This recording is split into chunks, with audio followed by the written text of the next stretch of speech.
মাহে রমাদান। সুপ্রিয় দর্শক শ্রোতা, আসসালামু আলাইকুম ওয়া রাহমাতুল্লাহি ওয়া বারাকাতুহু। মহান রব্বুল আলামিন পবিত্র কোরআন ইরশাদ করেন, ইন্নাস সালাতা তানহা আনিল ফাহশাই ওয়াল মুনকার। ইরশাদ হচ্ছে যে নিশ্চয় নামাজ সকল প্রকার অশ্লীল এবং গর্হিত কাজ থেকে মানুষকে বিরত রাখে। এই আয়াত থেকে আমরা এটা শিক্ষা নেই, নামাজ যদি আমরা কেউ সঠিকভাবে আদায় করতে পারি, নামাজ যদি সমাজে আমরা প্রতিষ্ঠিত করতে পারি, তাহলে সমাজ থেকে যত অন্যায়, অনিয়ম, অবিচার এগুলো রয়েছে অবশ্যই আমরা নামাজের মাধ্যমে এগুলো দূর করতে পারবো।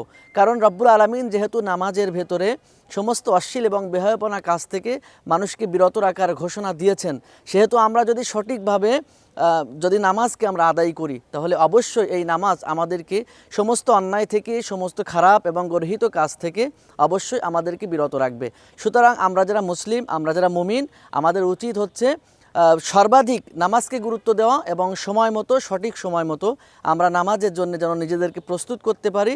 প্রতিটা ওয়াক্ত নামাজ যেন আমরা যত্নবান হতে পারি, 5 ওয়াক্ত নামাজ যেন আমরা সঠিকভাবে আদায় করতে পারি, সেদিকে আমাদের অবশ্যই যত্নবান হতে হবে। আল্লাহ যেন আমাদের প্রত্যেককে 5 ওয়াক্ত নামাজ সঠিকভাবে পড়ার তৌফিক দেন। মোবারক হোক মাহে রমাদান।